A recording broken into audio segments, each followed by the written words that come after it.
3, 2, 1. We have ignition and liftoff of the United Launch Alliance Atlas V rocket.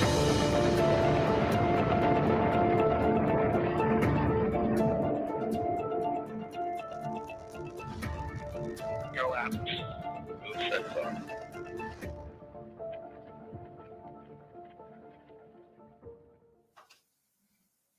Good evening, and welcome to live coverage of ULA's Atlas V launch of ViaSat-3 Flight 2. I'm Ashkan Mohammadi, and I'm an analysis engineer at United Launch Alliance. I'm Abby Katwar, a ULA Contamination Control Engineer. We're joining you from ULA Advanced Spaceflight Operations Center here at Cape Canaveral Space Force Station in Florida. We also have team members on console at ULA headquarters in Denver, Colorado.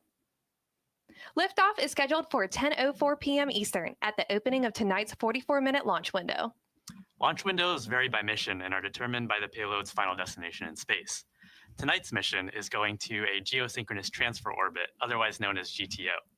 We'll be covering the mission through the end of the second burn of the Centaur upper stage, which occurs roughly 27 minutes after liftoff. For additional real-time mission coverage, follow along with our live blog at ulalaunch.com. And if you enjoy watching our broadcast, don't forget to subscribe to our YouTube channel for access to future missions, launch highlights, and behind-the-scenes rocket content. At this time, the team is not working any issues, and we're proceeding towards a 10:04 p.m. liftoff. As we continue counting down towards liftoff, let's hear directly from Viasat about this mission and what this high-capacity, highly flexible communication satellite is anticipated to mean for its commercial, consumer, and defense customers on land, at sea, and in the air.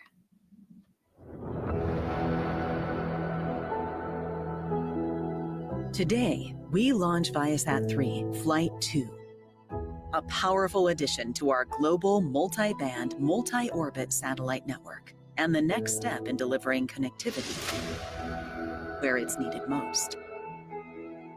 We're in lovely Cape Canaveral, Florida, getting ready to launch ViaSat-3 F2. This launch has been a long time coming. Satellite launches are always an exciting and inspirational time. But this one's even more meaningful than most. Flight 2 is designed to not only more than double the total capacity of our entire current network, but also do so with extreme flexibility. Historically, we really had a choice between coverage or capacity. With ViaSat-3, you don't really have to choose. Its capabilities are certainly considerable. ViaSat-3 really represents a pretty unique way of thinking about satellite communications. One of the things we were really emphasizing, besides just the enormous amount of throughput, was flexibility. The power of ViaSat-3 is driven by innovations in ground systems and payload design. Everything was designed, engineered to work together as a seamless system. In fact, most of the complexity in the system is on the ground, not in space. And that allows us to devote more of the size, weight, and power to satellite-specific items that can help us increase the overall system performance. When we designed ViaSat-3, we were really looking for something that would create unique differentiators for us in all of our business areas. This work and innovation is rooted in our mission to bring more to our customers around the world. Airlines are generating demand everywhere in the world. ViaSat-3 satellites that allow you to match the demand in any one spot.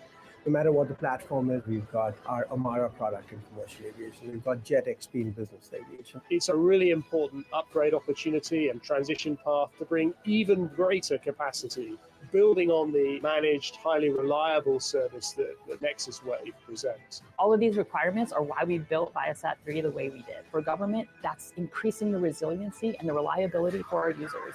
Today's launch and the ViaSat-3 technology on board pave the way for our upcoming launches, for the future of Viasat satellite technology, and for our mission to deliver more. Just as important to Viasat is the ability to scale the basic ViaSat-3 technology, as well as the improvements we're already making to it for the next generation of satellites, both at GEO and at LEO and all orbits in between. Thanks to all our partners that have made it possible. Thanks again to all the employees everywhere around the world that have put in just the incredible dedication to get us here.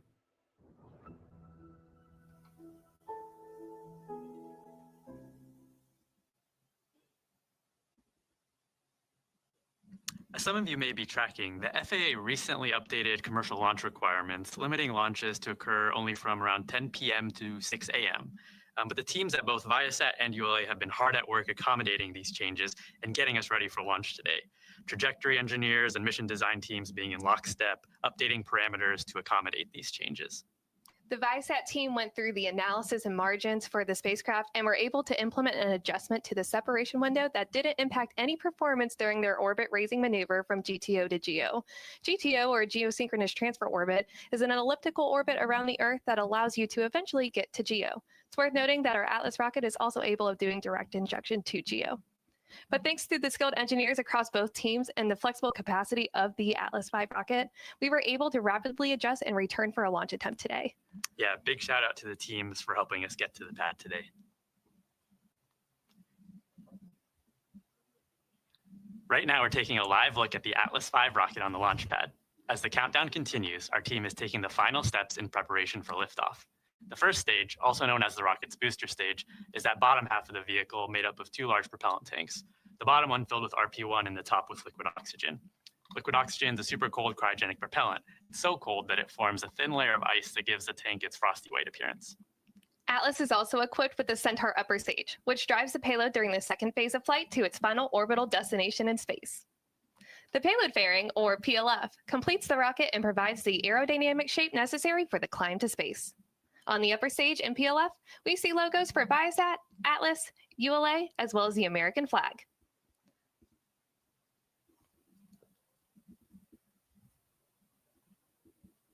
Many of you know that during our last attempt, we had valve issues that caused us to have to scrub. More specifically, the issue was in the booster's liquid oxygen vent valve. Yeah, that vent valve's precisely designed such that once the pressure in the tanks reach a certain value, it'll push the valve open with a relief system and allow that gas to vent overboard, making those nice fluffy clouds that you see coming off the booster. These problems typically happen on valves that are exposed to the exterior of the rocket when they're introduced to things like weather, contamination, or other external influences that can cause issues that are really hard to fix without that manual inspection and intervention, which is why we had to roll back to the VIF. But the fun thing about valves is we interact with them every day. You know, the running water in your house actually operates similar to a rocket. Those pipes store water at really high pressure, around 50 psi on average. And every time you turn on your sink, you're actually manually actuating a valve, similar to a pressure-fed propulsion system. So you should remember that next time you go to wash your hands.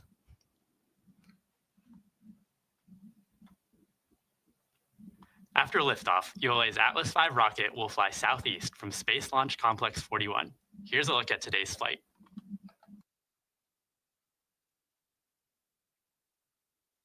Following final confirmation of rocket readiness, the RD-180 engine and 5 GEM-63 solid rocket boosters ignite to produce more than 2 million pounds of thrust, lifting ULA's Atlas V rocket away from the pad.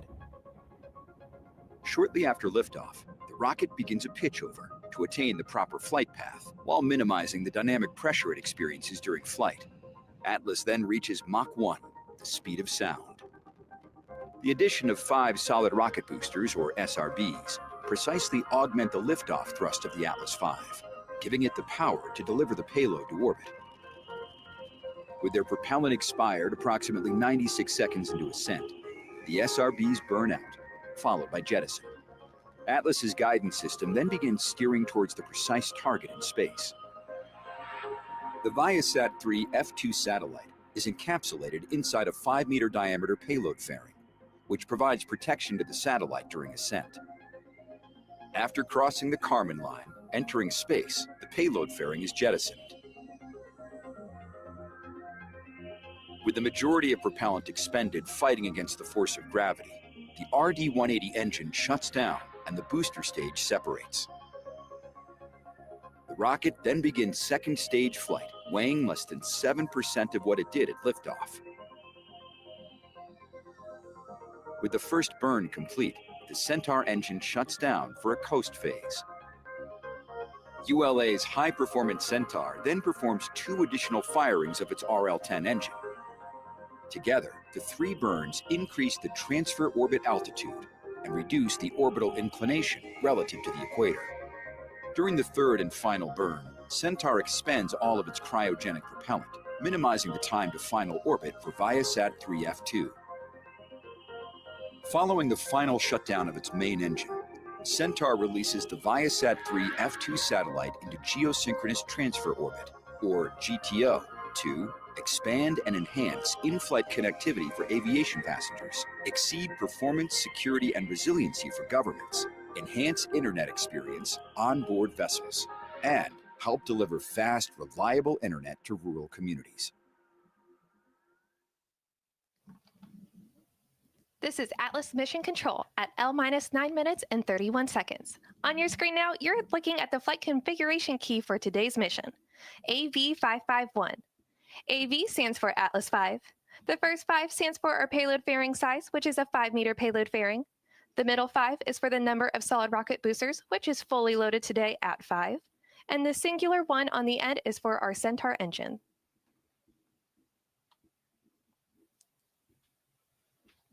Now that we've seen the flight plan and learned about the configuration, viewers watching from Florida and parts of the Southeast may be able to see our Atlas rocket in flight.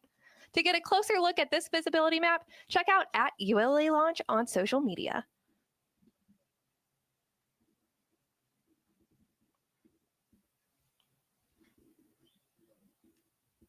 As we approach the opening of our launch window, let's have a look at the weather forecast our launch team just received from Space Launch Delta 45's weather officer, Brian Sizek. Today's forecast for launch is looking good. The probability of violating launch is less than 5%. The ground winds are 5 to 9 knots out of the north direction, and the temperature is 62 to 64 degrees Fahrenheit. There are no concerns for launch, and the weather is looking beautiful.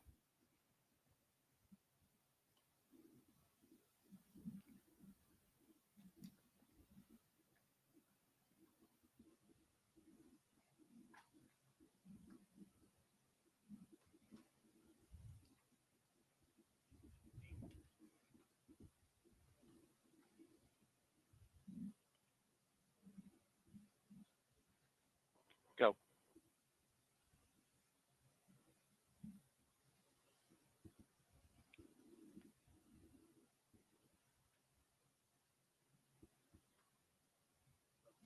We remain in the planned 30-minute hold as we continue towards liftoff. In a few moments, ULA launch conductor Ed Kidda will pull the team for the final go to pick up the countdown. The launch conductor manages the launch team during the countdown, ensuring that all systems are performing nominally and that every member of the team is following their procedure and executing per the planned timeline.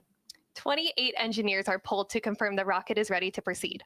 This is the final status check for all Atlas vehicle systems, ground systems, the payload, and the United States Space Force Eastern Range. Let's listen in as he performs the poll.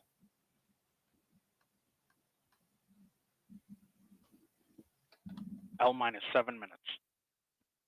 Status check to proceed with terminal count. Atlas systems. Propulsion. Go. Hydraulics. Go. Pneumatics. Go. LO2. Go. Water. Go. Centaur systems. Propulsion. Go. Pneumatics. Go. LO2. Go. LH2. Go. Has-gas. Go. Electrical systems. Airborne. Go. Ground. Go. Facility. Go. RFFTS. Go. Flight control. Go. GCQ. Go. Op support. Go. Com. Go. Umbilicals. Go. Environmental control systems. Go. Redline monitor. Go. Quality. Go. Op safety manager. Go. ULA safety officer. Go. Vehicle system engineer. Go. Anomaly chief. Go. Range and weather. Go. Launch director. You have permission to launch. Proceeding with the count. Polling is complete and the team is go for launch. From now until liftoff, launch conductor Ed Kidda and the launch team will continue reporting the final steps in today's countdown. This includes verifying propellant levels and pressures in the booster and Centaur fuel tanks, as well as arming the ordnance system for ignition, separation, and flight termination. At T-1 minute, the range confirms it's in a green condition for launch, assuring there are no nearby constraints like boats, planes, or weather, and that all tracking systems are operational. At T-25 seconds, you'll hear Go Atlas, Go Centaur, Go ViaSat. This is the final status check for the rocket and payload. To dampen the acoustic shock at liftoff, At T-minus 6 seconds, the launch pad's water deluge system activates, followed a few seconds later by boost Centaur ignition. Then, after seeing Atlas lift off, you'll hear flight commentator Daniel Brunson providing updates as the rocket ascends into space. One of the topics circling around recently is space weather. This weather is driven by our friendly neighborhood nuclear fusion reactor, also known as the sun. Every 11 years, the sun's magnetic poles swap, which leads to a very active period of stormy weather, which is the period we are in right now. The charged particles from the sun interact with the oxygen in the atmosphere to create the green and red hues in the night sky, while the nitrogen turns to shades of blue and purple. Together, this creates those beautiful visuals we call the northern lights that some of you may have noticed a bit farther south the past few days. Yeah, Abby, and one of the metrics we track for space weather is called proton flux. And if you think of protons like light, you can think of proton flux as equivalent to a measure of brightness. You can think of a dim light versus a bright one. It's an important metric since it helps us understand the risk that those protons have of causing damage to our sensitive components. And a fun fact, Parker's solar probe that we launched on a Delta IV Heavy back in 2020 has been collecting data extremely close to the sun to help us. This is Atlas Mission Control at T-minus 4 minutes and holding. We anticipate releasing the hold in just a few moments. The countdown clock has resumed and we are go for launch at 10:04 p.m. Eastern. While the countdown continues, let's learn more about how ULA builds the Atlas V rocket.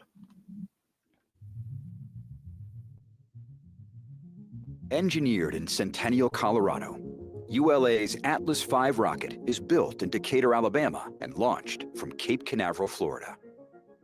Once the rocket is manufactured, it travels to Cape Canaveral on ULA's cargo ship, known as Rocket Ship. After arriving in Florida, ULA's launch operations team begins assembling the rocket. Stacking begins with lifting the 107-foot Atlas booster, powered by an RD-180 engine, onto the mobile launch platform. 5 solid rocket boosters are attached to the sides of the first stage for additional thrust and liftoff. ULA's ultra-thin stainless steel Centaur upper stage, powered by an RL-10 engine, is then lifted into position. Lastly, the payload fairing, containing the spacecraft, is lifted and mated to the Atlas V rocket. Once assembled, the countdown begins with moving the rocket from the vertical integration facility to the launch pad. The trip to the pad is about 1/3 of a mile. Throughout the 20-minute trip, a payload van leads the move, providing communication with the spacecraft, followed by the ground van providing support to the rocket. The mobile launch platform supplies air conditioning, electrical, and propellant lines to the rocket. Track mobiles at the rear power the convoy, which includes an environmental control system providing air conditioning to the payload and rocket, as well as a backup generator. Atlas arrives at the pad for fueling and other final preparations, and once fueled, weighs nearly 1.3 million pounds.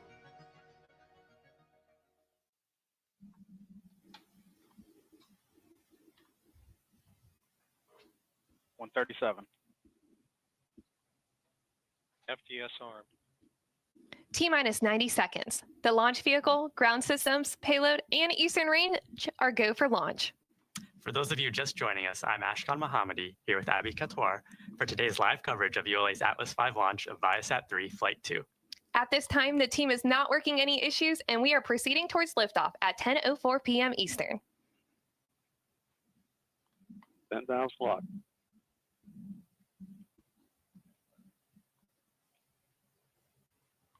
T-minus 1 minute. 1 minute. Rocket report range status. Range green.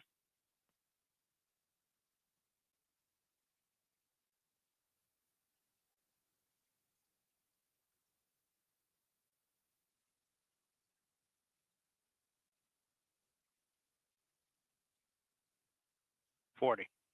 Stable at step 3.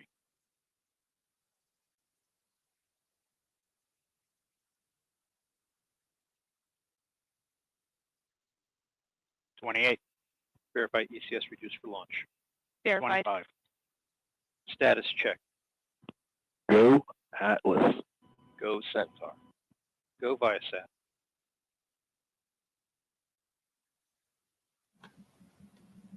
T minus 10, 10, 9, 9, 8, 7, 6, 5, 4, 3. We have ignition, 2, 1, and liftoff of the United Launch Alliance Atlas V rocket carrying ViaSat-3 Flight 2, adding unprecedented capacity to Viasat's global multi-orbit network. Atlas is switching over to closed-loop control.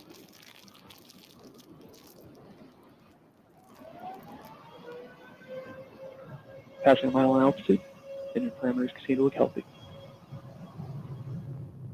And we complete our roll program, body rates return to 0.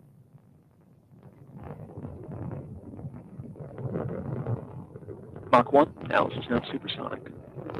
Hydraulics continue to look good, engine parameters stable. You are hearing Max Q, Daniel maximum Brunson, dynamic pressure. providing launch vehicle ascent data. Vehicles throttling back up to near full power. Passing 3 miles downrange, approaching 8 miles in altitude.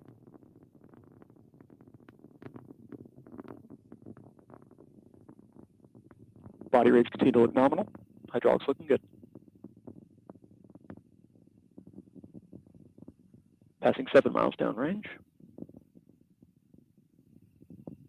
Vehicles beginning to throttle down in preparation for SRB burnout.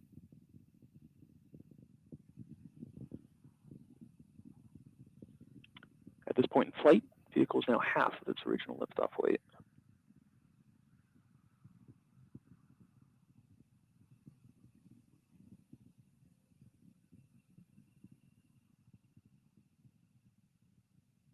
And we have good indication of burnout on all 5 SRBs. Vehicles throttling back up to full power.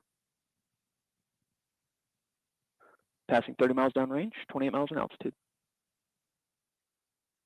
And good indication of SRB jettison on all 5 SRBs. Body rates continue to look healthy. Engine parameters looking good. We just heard confirmation of solid rocket booster jettison. These additional motors augmented the thrust at liftoff to give the Atlas V rocket an extra boost to reach geosynchronous transfer orbit. We're coming up on our next mission event, jettison of the payload fairing. Let's listen in. Passing 57 miles downrange, traveling at 5,000 miles per hour.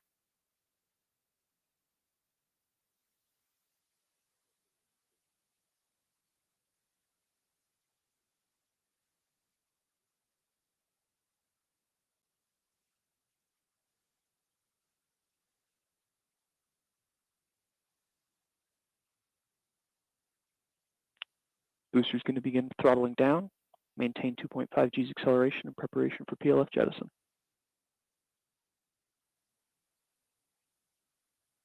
Approaching 60 miles in altitude, 6,600 miles per hour. And we've got activation of the second stage RCS system. Hydrazine coming up to flight pressures.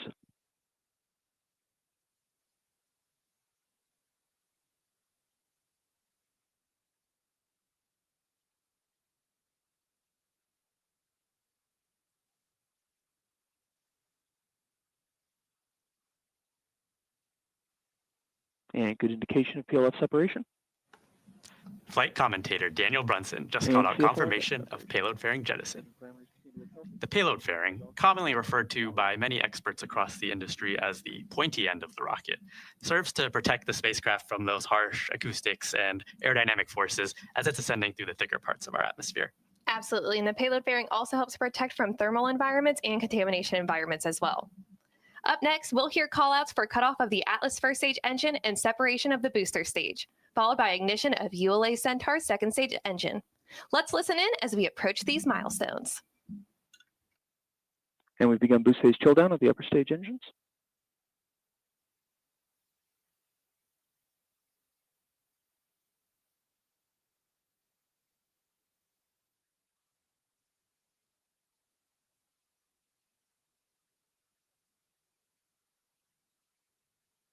And we've completed boost phase chill down.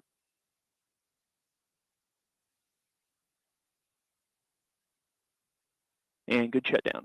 That's Pico. Good indication of Centaur separation. Pre-start on LO2 and LH2.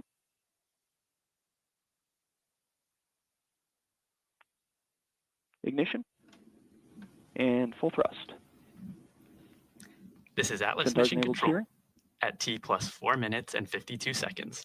We just heard flight commentator Daniel Brunson confirm the successful completion of the early milestones in today's flight, and all systems continue to operate nominally.